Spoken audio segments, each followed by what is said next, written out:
جی ناظرین، ایک اور نشست کے ساتھ ہم لوگ حاضر ہیں. جہاں تک آئی ایم ایف سے ڈیل کی بات ہے تو آئی ایم ایف نے تقریباً $8 ارب کی جو ہے وہ پیمنٹ دینے کی بات کی ہے.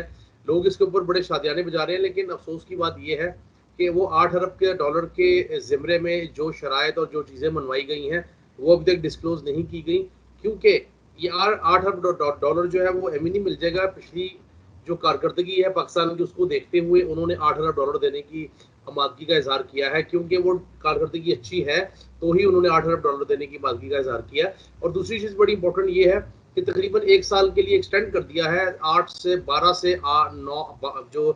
سے 12 ماہ جو ہیں اس کے اندر انہوں نے ٹیکس یعنی کہ ریلیکسیشن دینے کا پھر سے وعدہ کیا ہے آئی ایم ایف نے. تو اس کے اوپر بات کریں گے اور ساتھ ہی ساتھ مسنگ پرسنس کے اوپر بات کریں گے کہ شہباز شریف صاحب کراچی بلوچستان میں جا کر یہ بات تو کر رہے ہیں کہ جی مسنگ پرسنس کے اوپر بات کریں گے.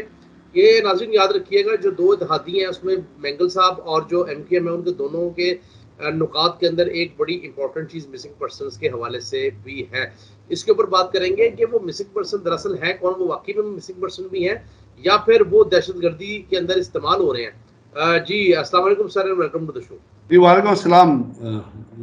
یا اچھا سر، آپ نے صورتحال دیکھی ہے، $8 بلین کا جو ہے وہ معاہدہ تو طے پا گیا ہے. آپ کیا سمجھتے ہیں کہ کیا شرائط ہو سکتی ہیں جن کے لیے انہوں نے $8 ارب دینے کی آمادگی کا پہلی اظہار بات کیا؟ تو یہ یاد رکھیے گا کہ آئی ایم ایف جو ہے جب وہ اپنا پروگرام شروع کرتا ہے، جب وہ قسطیں ریلیز کرتا ہے، تو جب ٹرانچے ریلیز کر رہا ہوتا ہے تو وہ ریلیز کرنے تک جو پرفارمنس ہوتی ہے حکومت کی، وہ اس کو اسٹڈی کرتا ہے.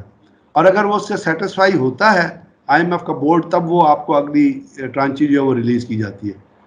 فروری میں میرا خیال فروری 2022 کے اندر بھی $1 بلین رہ گئے تھے، تو وہ انہوں نے ریلیز کیے تھے $6 بلین ٹوٹل پورا کرنے کے لیے. اب بھی $6 بلین انہوں نے دینے تھے. تو جو ورلڈ بینک کی رپورٹ تھی، اور ہم نے پہلے بھی اس پہ ذکر کیا تھا، اس کا poverty head count lower middle income class کا تھا. انہوں نے کہا تھا عمران خان کی حکومت کے زمانے میں وہ 2020 میں 37% تھا، تو عمران خان کی حکومت کے زمانے میں وہ 34% ہو گیا تھا، یا نیچے یعنی کہ گھٹ گیا تھا. اور آپ کا جو جی ڈی پی گروتھ ہے وہ 5.6% جی ڈی پی گروتھ تھا. اور یہ جی ڈی پی گروتھ جو ہے یہ پاکستان کی اکانومی، پاکستان جیسی اکانومی میں یہ پاسبل نہیں ہے، اور خاص طور پہ کووڈ کی سچویشن میں. پھر آپ کا 0.6% کرنٹ اکاؤنٹ ڈیفیسٹ تھا. تو یہ وہ پرفارمنس تھی جس سے اور انفلیشن آپ کو پتہ ہے لو سیونگ ریٹ کی وجہ سے. تو وہ کہتے تھے جی ٹائملی، اور احساس پروگرام کی انہوں نے بڑی تعریف کی تھی. انہوں نے کہا تھا یہ ٹائملی پالیسی میئرز تھے، احساس پروگرام کے ذریعے لوگوں کی پاورٹی ہیڈ کنٹرول کرنے میں بہت مدد ملی. یہ اس میں کوئی، اس حکومت کا کوئی چھکا نہیں ہے، اس حکومت کا کوئی کریڈٹ نہیں ہے، اس حکومت کی کوئی پرفارمنس نہیں ہے کہ آپ کہیں گے جی اس کے اوپر آئی ایم ایف نے آپ کو، کیونکہ آئی ایم ایف نے پہلے ہی کہہ دیا تھا کہ جی اب ہم اگلی جو قسط ہے، اگر آپ کو یاد ہو جس وقت نو کانفیڈنس موومنٹ چلی گئی تھی، اس وقت ان کا بیان آیا تھا اگلی قسط کی جو ڈیل ہے، جو امالومنٹ ہے، وہ ہم اگلی حکومت کے ساتھ طے کریں گے. اب اس کے اوپر انہوں نے اور کیا چیز دیکھی. ایک تو جو $2 بلین زیادہ آپ دیکھ رہے ہیں وہ اس لیے آئے ہیں کہ مفتہ اسماعیل نے وہاں بیٹھ کے اسلامی شاعر کا مذاق اڑایا تھا، آپ کو یاد ہو اٹلانٹا. اور اس نے کہا تھا کہ جی یہ جو ہم آیتیں پڑھتے ہیں عمران خان صاحب، اس نے قرآنی آیات کا وہاں پہ ایک طرح سے میں کہوں گا تمسخر اڑایا، جب اس نے کہا کہ جی قرآنی آیات جو عمران خان پڑھتے ہیں یہ طالبانائزیشن کی طرف ہے. اب آپ سنیے، طالبانائزیشن کا قرآن پاک سے کیا تعلق؟ طالبان تو وہ ہیں جب جو اے پی ایس میں بچوں کو شہید کر رہے ہوتے تھے، یا جو لوگوں کو پاکستان فوج کے افواج کے لوگوں کو مارتے تھے، یا جو وہ اس اپنا دہشت گردی کی وارداتیں کرتے تھے، تو وہ بھی قرآن حکیم کی آیات کوٹ کر رہے ہوتے تھے لوگوں کو مار کے. اور وہ تو کیا ان کو طالبان کے مسلمان کہلائیں گے آپ ان کو؟ قرآن پاک کی تو اپنی جو اسلام کے اندر، ہمارے مذہب کے اندر جو جگہ ہے جس کو ہم روزانہ پڑھتے ہیں، اس سے ہدایت حاصل کرتے ہیں، وہ ہماری ہدایت کا تو مفتہ اسماعیل نے جو وہاں بیٹھ کے مذاق اڑایا، جو میں پھر کہوں گا سننے والوں کے لیے کہ اس چیز کے اوپر اپنی آواز بلند کیجئے کہ اس نے جو قرآنی آیات کا وہاں پہ کے اوپر جو کامنٹ کیا، جو تمسخر، اس کی وجہ سے انہوں نے آپ کو $1-2 بلین اور ہو گئے کہ یہ تو ہماری مرضی کی حکومت آ گئی. اب یہ تو جو ہم کہیں گے ہم کریں گے. دوسرا یہ ہے کہ اس نے کہا کہ ہم سبسڈی ختم کر دیں گے, یعنی پیٹرول کی قیمت, پیٹرول کے اوپر جو سبسڈی لگی تھی یا پیٹرول کی جو قیمت ہے وہ تو ایک چیز ہے, جو اس کے علاوہ جو سبسڈی دے رہی تھی مختلف چیزوں پہ آ رہی ہے, یہ تو ہمیشہ آئی ایم ایف کے ہاتھوں بکے ہوئے لوگ ہوتے ہیں. آئی ایم ایف پشتی حکومت کا قصور کیا تھا کہ انہوں نے آئی ایم ایف سے ٹائملی مذاکرات نہیں کیے تھے, جس کی وجہ سے یہی جو بزنس مین جو آج موجود ہیں, جو بڑے بڑے گروپ, منشا جیسے جو گروپ موجود ہیں جنہوں نے ایم سی بی جو ہے وہ 2 روپے میں خرید لیا تھا نواز شریف کے, اور پھر نواز شریف کی جتنی الیکشن کیمپین ہے اس کو اس نے اسپانسر کیا ایم سی بی ہاؤس میں, جو جیل روڈ پہ بیٹھ کے پوری کی پوری الیکشن کیمپین, اور 2 روپے میں بینک خریدا تھا. تو یہ لوگ ہیں جو پھر مارکیٹ سے پیسے اٹھا لیتے ہیں, جس سے ڈالر مہنگا ہوتا ہے. اس کے ساتھ ساتھ آپ نے دیکھا کہ بہت ساری بیوروکریسی تھی جو اس نے عمران خان سے تعاون نہیں کیا, اس لیے کہ وہ کہتے تھے کہ جی پتہ نہیں کیا ہو جائے گا. اور اب آپ دیکھ لیجئے کہ کس طرح لوگ آگے آ کے جو ہے وہ اپنا ہاتھ باندھ کے, نیچے ہاتھ باندھ کے جو ہے جب کوئی ووٹ ڈالنے جا رہا ہوتا ہے تو وہ پیروں میں نہیں کھڑے ہوتے, پیروں میں گرے ہوتے ہیں. اس طرح کے لوگ ہیں, کیونکہ جب وہ زمینوں کی تفتیش ہونی شروع ہوئی تو اپنا ایل ڈی اے کے دفتر کو آگ لگ گئی. اس ایل ڈی اے کے دفتر کی آگ لگنے میں پتہ نہیں کتنے لوگ زندہ جل کے مر گئے. دکھ یہ ہوتا ہے کہ ہماری پبلک اس پہ آواز بلند نہیں کرتی, حالانکہ نقصان ان کا ہوتا ہے. اس قسم کے حکمرانوں کو کم از کم کالر تو پکڑنا چاہیے کہ جواب دو اس چیز کا. یہ جہاں پہ ان کی وہ زمینیں ہوتی ہیں اس کو یہ آگ لگا دیتے ہیں. ابھی جاتی عمرہ میں کوئی نہیں رہتا, جانور کون رہتا ہے جاتی عمرہ میں؟ اس کے لیے آپ نے اسپیشل 356 کا بجٹ کیوں سینکشن کیا؟ کس کے پیسے سے جائے گا؟ آپ کے اور میرے پیسے سے جائے گا نا. تو کیا ہم اتنے بکاؤ ہیں کہ جو مرضی جا کے ہمارے پیسے کو بیچے؟ اب یہ چیزیں ہیں جو ایک بہت تکلیف دہ آئندہ ہوتی ہوئی آپ کو نظر آئیں گی, کیونکہ اس حکومت سے آپ کسی چیز کی توقع کر سکتے ہیں. یہ اپنا ہائر ریٹس پہ چیزوں کو بیچیں گے. جو کچھ کیا تھا انہوں نے ایل این جی میں, وہ بھی آپ کو یاد ہے کیا کیا ہوا تھا ایل این جی کے اندر, کس طرح چیزیں ہوئی تھی. اور انڈیا کے ساتھ جو یہ ڈیل کر رہے تھے, اور جو سجن انداز جو روزانہ یہاں کے رہ رہا ہوتا تھا, اور میں نے نہیں کہا, مریم نے کہا تھا کہ وہ تو ہمارا فیملی فرینڈ ہے. تو یہ جو ابھی امریکہ کے انڈیا کے ساتھ جو تعلقات چلیں گے, یہ آنے والے, اب آپ دیکھیے عمران خان کو تو آپ کرٹیسائز کرتے ہیں کہ وہ رشیا کیوں گیا, دیکھ رہے ہیں نا, کہتے ہیں جی رشیا. اب شہباز شریف اور پیوٹن کے درمیان بھی خطوط کا تبادلہ ہو چکا ہے. پیوٹن نے شہباز شریف کو خط کیا, شہباز شریف نے پیوٹن کو خط کا جواب دیا. کیوں دیا بھائی؟ نہ دیتے آپ خط کا جواب پھر, کیونکہ اسٹیٹ اس نے خط لکھا, تو اگر آپ اس کے خط کا جواب نہیں دیں گے تو یہ ایک بدتمیزی تصور کیا جائے گا نا. تو شہباز شریف کے اوپر یہ لازم تھا کہ وہ ان کے خط کا جواب دیتے. اسی طرح عمران خان کو اگر انوائٹ کیا تھا تو اس کے اوپر لازم تھا کہ وہ وہاں پہ جاتا. اگر نہ جاتا تو آپ کو یاد ہے 1948 میں جب امریکہ چلے گئے تھے, 1947 میں جب پاکستان آزاد ہوا ہے اور لیاقت علی خان صاحب رشیا نہیں گئے تھے, تو آج تک ان کو اس چیز پہ کرٹیسائز کیا جاتا رہا کہ وہ رشیا کیوں نہیں گئے تھے.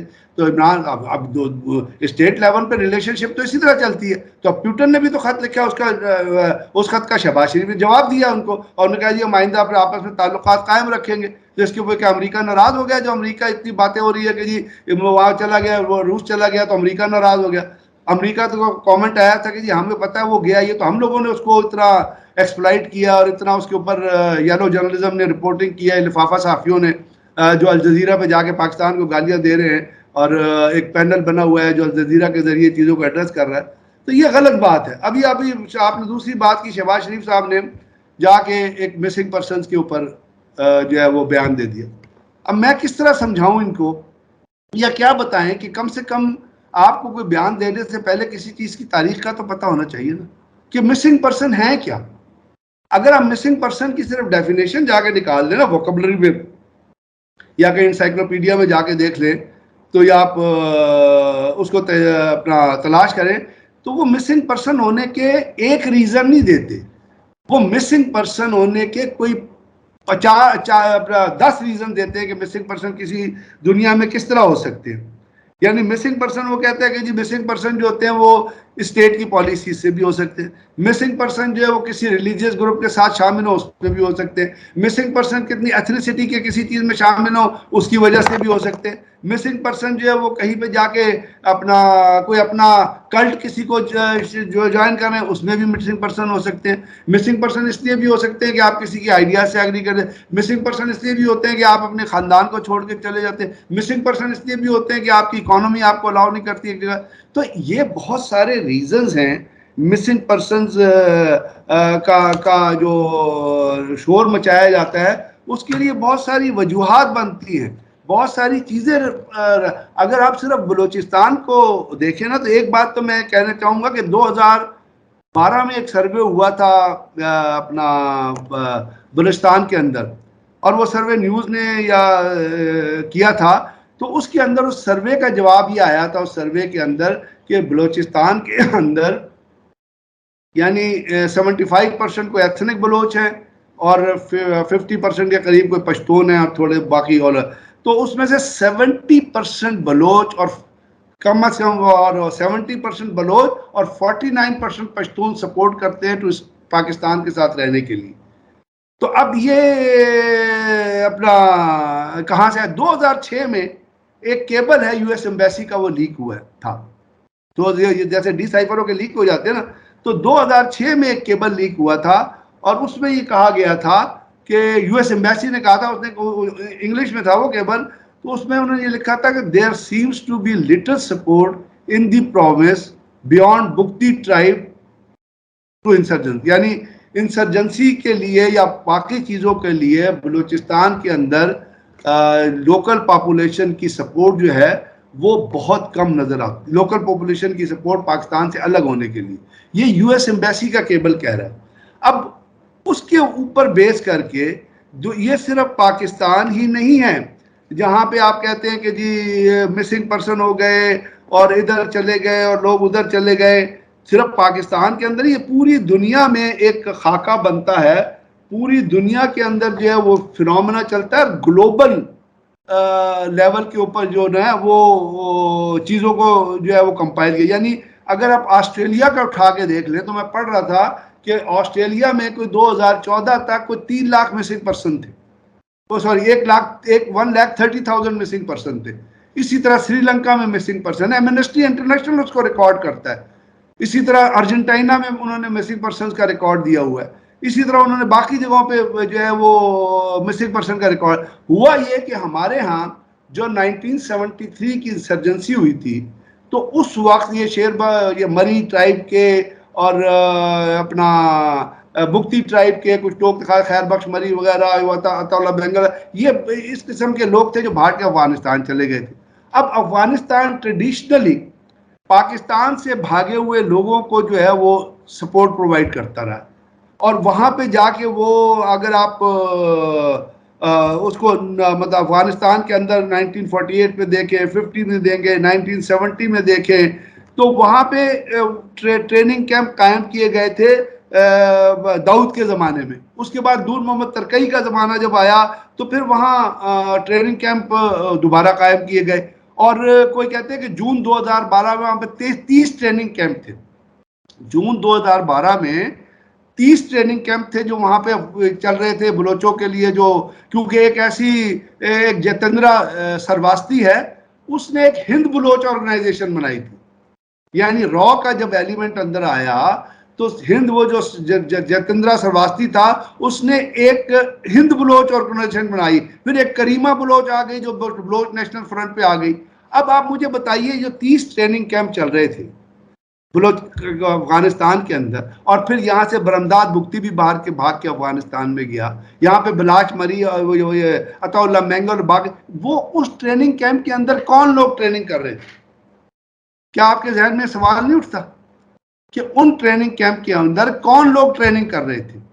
کون لوگ تھے جو اس ٹریننگ کیمپ کے اندر جو ٹریننگ پا رہے تھے؟ اور اس ٹریننگ کیمپ سے جب لوگ نکلے تو آپ کو پتہ ہے کہ اسلم بلوچ تھا, وہ 6 بی ایل اے کے بلوچستان لبریشن آرگنائزیشن آرمی کے فائٹر تھے, ان کے ساتھ مارا گیا تھا قندھار میں. اسلم بلوچ مسنگ پرسن تھا, اس کے ساتھ وہ 6 بلوچ بھی مسنگ پرسن تھے. پھر ایک عبد الرزاق اچکزئی ہے جس کے ساتھ یہ لوگ رہ رہے تھے, وہ بھی مسنگ پرسن تھا. پھر لغاری ایک بکتی تھا, اس کے ساتھ 3 لوگ مارے گئے تھے, وہ بھی مسنگ پرسن تھا. 12 انجریز اس میں, وہ بھی ننگا رہا, وہ اپنا قندھار کے علاقے میں ہوا تھا, تو وہ بھی مسنگ پرسن تھا. اور ایک تھا اویناش پلیوال, اس نے 1970 میں ایک پشتون زلمے بنائی تھی جو انڈیا سے, افغانستان سے اور عراق سے ان کانٹیکٹ تھی, اور وہ جو آرگنائزیشن تھی وہ سپورٹ پرووائڈ کرتی تھی اس بلوچستان کے اندر. یعنی بلوچستان کے اندر جس وقت بلوچ لبریشن آرمی بنی ہے وہ بنیادی طور پہ بنائی تھی کے جی بی نے، اور کے جی بی کے دو وہ تھے ایجنٹ تھے جو بلوچستان کے اندر تھے، اور ان کے نک نیم کوئی شاوی اور ماوی رکھے گئے تھے. تو وہ دو تھے جنہوں نے بلوچستان لبریشن آرمی کو جنم دیا، بلوچستان لبریشن آرمی کو انہوں نے بنایا. اور انہوں نے جب بنایا تو اس کے بعد چونکہ سوویت یونین ٹوٹ گیا تو اس کی جو ایڈ تھی، جو فزیکل ایڈ آنی تھی، وہ ختم ہو گئی.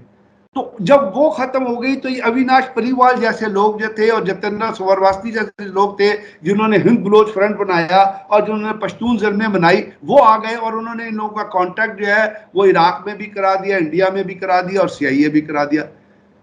تو اس ایک مارک پیری ہے، مارک پیری، وہ اس نے سی آئی اے میموز کوٹ کیے ہیں، اور وہ ہے سی آئی اے میموز ہیں 2000 2007 2008 کے ہیں. اور وہ ان سی آئی اے میموز نے کہا کہ اسرائیلی ایجنٹس، اب یہ میں اس کی زبان کوٹ کر رہا ہوں، اپنی طرف سے نہیں لگا رہا، اس نے کہا کہ اسرائیلی agents posted as US spies recruited Pakistanis to work for Jundullah, اور جندولہ ایک بلوچستان لبریشن آرمی کی بی ایل اے کی ایک آؤٹ فٹ ہے، and B L A to carry out false flag operation. یہ وہ سی آئی اے کے میمو سے لنک کر کے وہ بتاتا ہے. تو یہ جو تمام بلوچستان لبریشن آرمی کی ایک ڈاکٹر واحد بلوچ تھے، آپ کو یاد ہوگا، انہوں نے امریکہ میں ایک بلوچ سوسائٹی آف نارتھ امریکہ بنائی تھی.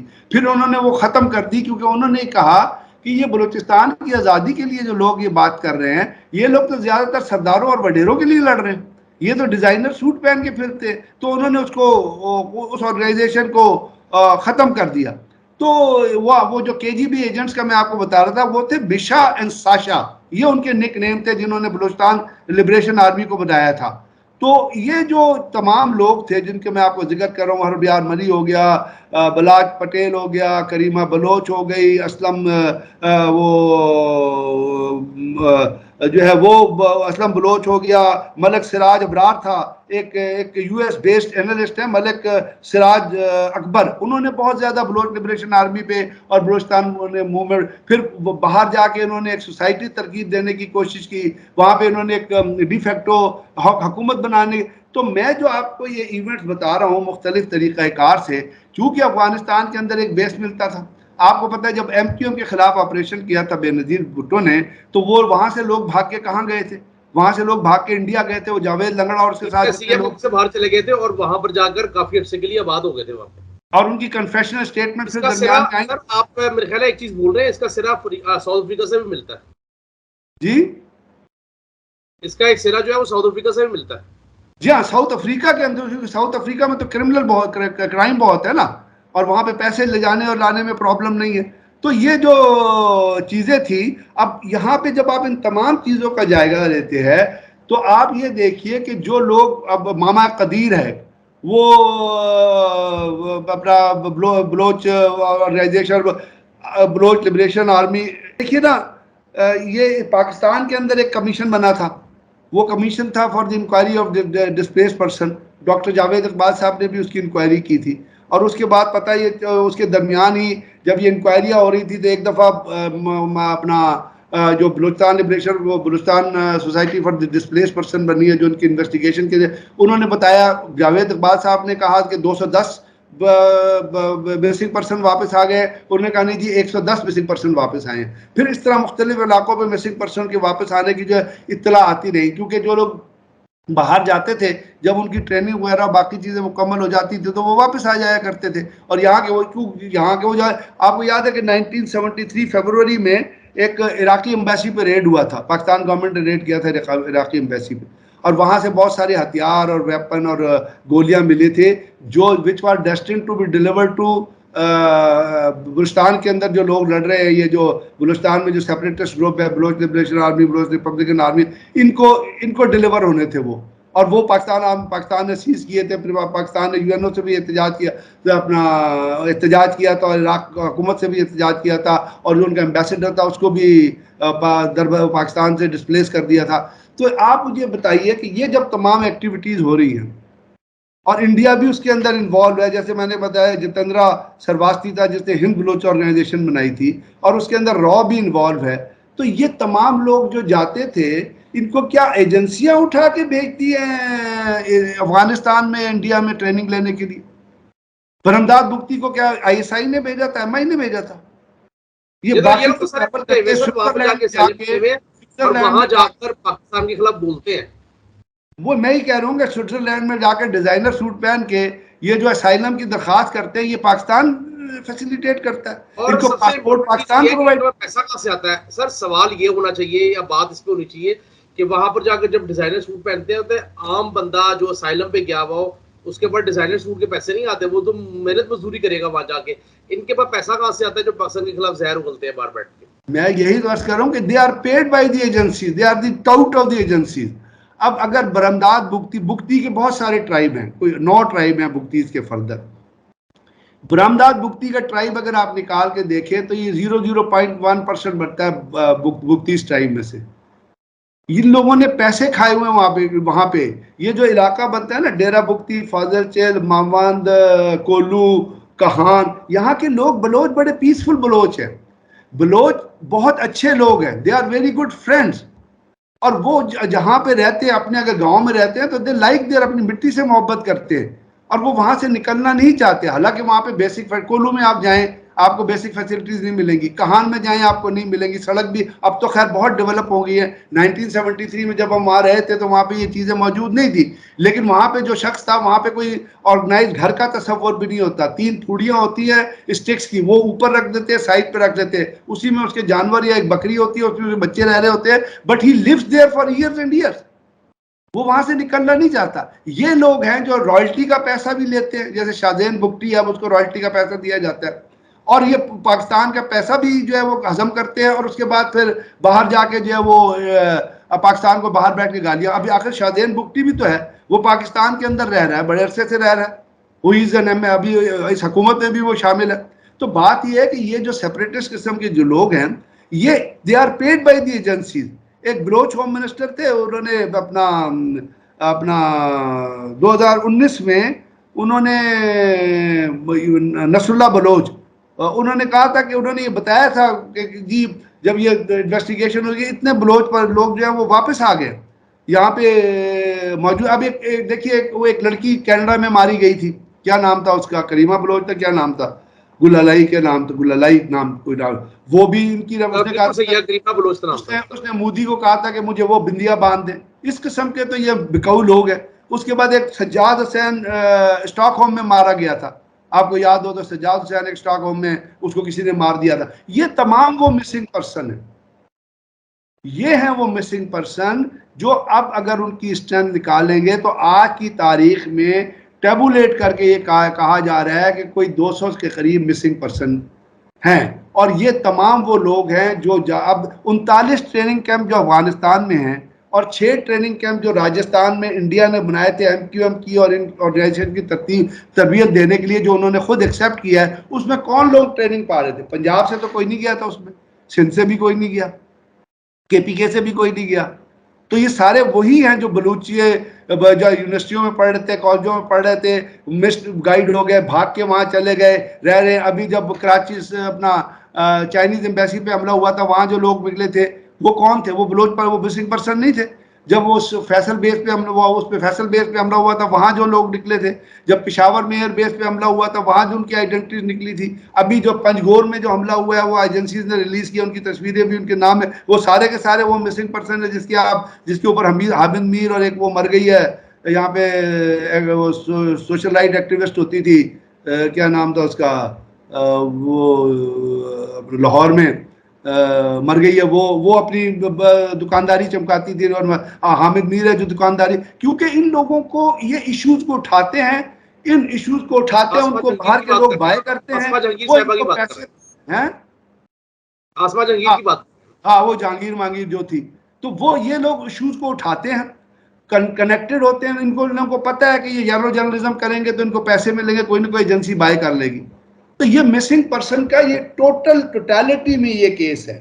مسنگ پرسن کا صرف یہ مطلب نہیں ہے جو پاکستان کے اندر لیا جاتا ہے، جو یہ شہباز شریف صاحب کو اسٹڈی کرنے کی ضرورت ہے کہ مسنگ پرسن وہ ہیں جن کو کوئی اٹھا کے لے گیا. اور بھائی مسنگ پرسن وہ ہیں جو اپنی مرضی سے گئے ہیں دہشت گرد organization Baloch army, Baloch liberation army, Baloch national front کے ساتھ لڑنے کے لیے. And they are very well paid by the agencies. ان کو کھانے کو بھی ملتا ہے، رہنے. ابھی الجزیرہ نے پچھلے دنوں ایک خبر چلائی تھی، اس کے اندر کوئی 20 لوگ تھے جو پھر رہے تھے بلوچستان کے پہاڑوں میں، جہاں جا کے الجزیرہ کے کورسپونڈنٹ نے وہ ریل بنائی تھی، پتہ نہیں ان کو الجزیرہ بلایا تھا یا وہاں جا کے بنائی تھی، لگ وہ ماؤنٹینز ہی رہے تھے. یہ وہ مسنگ پرسن ہے اور الجزیرہ نے ان کو پیسے پے کیے تھے اور بڑا ہینڈسم منی پے ہوئی ہے ان کو.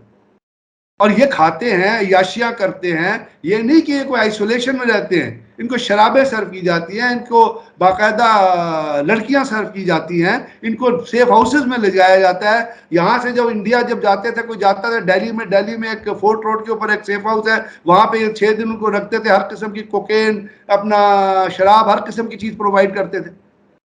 تو یہ نہیں ہے کہ یہ کوئی محرومی میں رہ رہے ہیں. They are enjoying their life.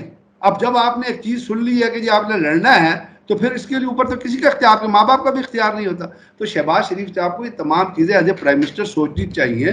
Balochistan ایک بڑے نازک دور پہ کھڑا ہوا ہے.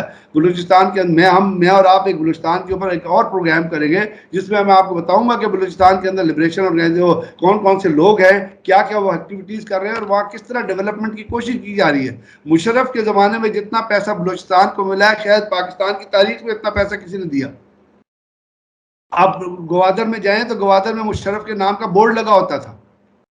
تو یہ چیزیں، ان چیزوں کو چونکہ پاکستان حکومت یہ کرتی ہے، تو اس کو انڈیا کو پسند نہیں ہے. سی پیک کی وجہ سے امریکہ کو پسند نہیں ہے. ایون ایران کے اندر سے کلبھوشن یادیو آیا تھا، آپ کو پتہ ہے ابھی تک صرف وہی جیل میں رہ گیا ہے، باقی سارے لوگ تو منسٹر بن گئے جو بیل پہ تھے، صرف ایک وہی رہ گیا. تو وہ آیا تھا وہاں سے. تو اس قسم کے یہ ممالک ہیں جو بلوچستان کے اندر شرپسندی میں انوالو ہیں، اور وہ اس قسم کے ایشوز کو جنم دیتے ہیں، جس کو آپ کہتے ہیں مسنگ پرسنز کا ایشو کہتے ہیں. بالکل ایسے ہی ہے. اور انفارچونیٹلی مسئلہ یہ ہے کہ ان کے کچھ لوگ جو ہے وہ پاکستان کے اندر بیٹھ کے پروپیگنڈا کرتے ہیں اور ہماری سیکورٹی ایجنسیز اور فورسز کے حوالے سے جو ہے وہ غلط قسم کی باتیں کرتے ہیں اور ہزار سا یہ کرتے ہیں. ناظرین امید یہ کرتے ہیں، میں تو ہمیشہ ہی کہتا ہوں اپنا ورنہ ایک چیز بتانا چاہتا ہوں کہ سیکورٹی ایجنسیز کے بڑے پرسکرائب رولز اینڈ سسٹم ہے کہ آپ کسی شخص کو اگر وہ اپنا کسی جرم میں انوالو نہیں ہے، اور سیکیورٹی ایجنسی زیادہ تر دہشت گردی یا اینٹی اسٹیٹ ایکٹیویٹیز کے اوپر لوگوں کو پکڑتی ہیں، اور وہ پوری انویسٹیگیشن ہوتی ہے، اس کے لیے پورا پرمیشن لی جاتی ہے. اگر کسی بھی اسٹیج پہ لگتا ہے کہ یہ شخص جو ہے انوسینٹ ہے، تو اس کو فوراً ایک تو ریلیز کر دیا جاتا ہے، اور جب سیکیورٹی ایجنسیز کسی کو پکڑتی ہیں تو وہ جا کے پھر اس کے گھر والوں کو انفارم بھی کرتی ہیں. یہ نہیں ہے کہ اس طرح عرصے مسنگ پر، یہ وہ مسنگ پرسن ہے جو اپنی مرضی سے. اب دیکھیے یہاں سے لوگ افغانستان گئے تھے، افغانستان گئے، وہاں امریکہ نے ٹرکوں میں ڈالا، جب امریکہ نے ٹیک اوور کیا وہاں سے لوگ، یہ وہ صوفی محمد لے کے گیا تھا، لوگوں کو نہیں لے کے گیا تھا. وہاں سے امریکہ نے ٹرکوں میں ڈالا، کنٹینر میں ڈالا ان کو لے کے، بہت سارے لوگوں کی کنٹینرز میں ڈیتھ ہو گئی، وہ مسنگ پرسن بن گئے. یہ تو ایک فینومینا بن گیا نا، مسنگ پرسن. افغانستان میں اٹھ کے چلے جاتے ہیں، دہشت گردی کرتے ہیں، وہاں پہ دہشت گردی گروپوں کے ساتھ لڑتے ہیں، یہاں مسنگ پرسن بن جاتے ہیں. تو یہ چیزیں جو ہے نا، یہ پرائم منسٹر کو سوچنے کی، اور دیکھیں ایسی جا کے ایک شو بازی کے لیے ایک اسٹیٹمنٹ دے دینا از ناٹ کریکٹ. یہ ایسی چیزیں پاکستان کی سولیڈریٹی کو اور پاکستان کے امیج کو افیکٹ کرتی ہے. تو ہمارے لیڈران کو اس چیز کو سوچنا چاہیے، لیکن لیڈران کی کوئی تعلیم ہوگی تو سوچیں گے نا. دکھ کی بات تو یہ ہے کہ وہ جو انٹلیکچوئل لیول ہے وہ آپ کے اندر موجود ہی نہیں ہے. تو آپ ہر قسم کا بیان جو ہے کسی بھی اسٹیج پہ کھڑے ہو کے دیتے ہیں. ایسے بہت سارے بیانات، دکھ کی بات ہے کہ بعض دفعہ فوج کے حوالے سے، اس کے حوالے سے جو ہے لوگ دیتے ہیں، ان کی کوئی سنائی، ان کی کوئی چیک نہیں ہوتا کہ ان سے پوچھے کہ بھئی آپ نے پاکستان کو بدنام کیوں کیا. بالکل ایسی ہے. ناظرین میں تو ہمیشہ اپنے شوز کے اندر یہ بات کرتا ہوں اور اپنی گفتگو کو اسی بات پر جو ہے وہ کلوز کرتا ہوں کہ سینٹی پریویل کرنی چاہیے، کیونکہ اگر سینٹی پریویل کرے گی ہے وہ معاملات بہتر ہوں گے اور چیزوں میں جو ہے وہ بہتری آئے گی. مجھے دیجیے اجازت، آج کی نشست سے آپ سے ملاقات ہوتی رہے گی انشاءاللہ تعالیٰ، پھر کسی اور موضوع کے ساتھ. آج تک کے لیے اتنا ہی. بہت شکریہ. اللہ حافظ.